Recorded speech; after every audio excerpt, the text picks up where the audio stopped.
Hey everybody, so I've almost got everything I need to start building the upper to make my rifle functional. The only thing I really need to do is to get a muzzle brake, and I also want to come up with a design for the dust cover on the upper. So to go over a few of these parts, right here is my Spikes Tactical billet aluminum upper.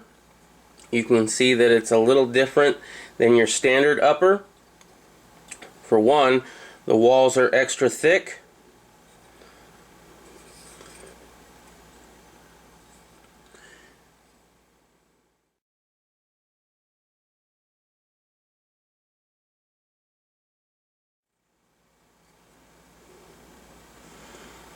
And as you can see, you can only take the dust cover off one way. So if I put the barrel on before I put on a custom dust cover, I'll never be able to get this off without taking off the barrel. Now next is the stainless steel barrel. This is a 1-in-9 twist. This was from Surplus Arms and Ammo. It is rated for 5.56. Pretty basic barrel. Here I have the Spikes Tactical b.a.r rail, and one of the reasons why I got this was because it is so open, and we'll get to the reasons of that later. Not to mention it's Spikes Tactical, and my lower and my upper and quite a few other parts are Spikes Tactical as well. This hole right here, here, and here are sling mounts, so I won't have to get something that goes on the rail for that, which is nice. Also, the same is for this one and this one.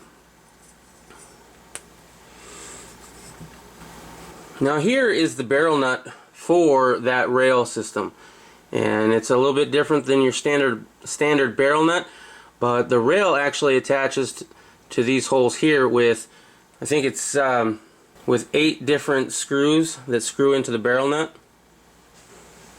Now this is a free floating rail system, and the reason for that, and the reason for it being so big, is because I'm running the Osprey piston system. And here's the exo nickel boron bolt carrier. Very nice. Also, the piston system parts themselves. Here is a nickel boron bolt that I got from b.a.r.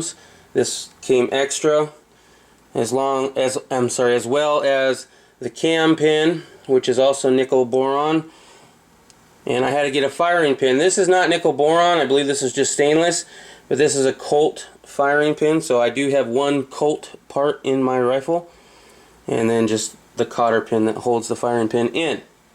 Now next is my gas block. This is a low profile gas block. I decided to go with the one that clamps.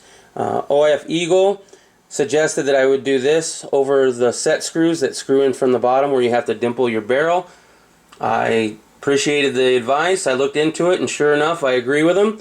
So I went ahead and got the Daniel Defense. Now originally, when I got the Osprey system in the mail, this didn't want to go into that hole right there.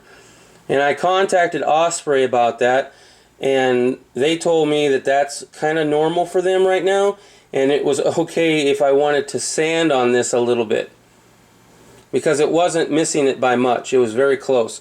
So I asked them, well, will that void my warranty? They're like, no, it won't, and if it doesn't work, you send in the part and the gas block, and we'll go ahead and fix it for you and put it all together.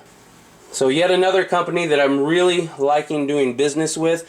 I can't say enough about Osprey. So next is the charging handle, and for that I went with the Rainier Arms Raptor ambidextrous charging handle. It was recommended by a lot of people that I respect here on YouTube, and you know what, I'm a fan of the ambidextrous. I got the ambidextrous safety selector on the lower, and I really like the look of it. And lastly are the iron sights. I just did a video on these not too long ago. These are the Diamond Head D45 flip out integrating sighting system sights. They flip out to a 45-degree angle instead of straight up, and this allows if you want to have a scope on your rifle or something that you have a hard time co-witnessing. However, the benefit of these that flip out is they store on the top of the rail, and they don't become a snagging hazard, which is really nice. Plus, I really like the shape of the Diamond Head. I think it does help me get my sights on target faster. Alright guys, well those are the parts for my upper so far. As I said, all I need is the compensator. And you know what? I'm going to ask you guys, what's your opinion on what I should do to this dust cover here? It's a zombie rifle, and it's a Spikes Tactical, okay? And I'm kind of curious of what you might think. I thought maybe I love zombies, or I heart zombies on one side, but I'm not too sure about that. There's also a biblical passage, I believe it's in Isaiah, and I don't know the exact passage, but it's the zombie verse in the Bible, talking about the dead shall rise and the flesh will rot from their bodies and things like that. So if you have any good ideas about a zombie dust cover, please leave it in the comments below or send me a link. Alright guys, well if you enjoyed the video, please don't forget, give it a thumbs up. I'm going to have plenty of videos coming up pretty soon of me putting this all together. I'm looking forward to it, and I hope you are too. Talk to you later.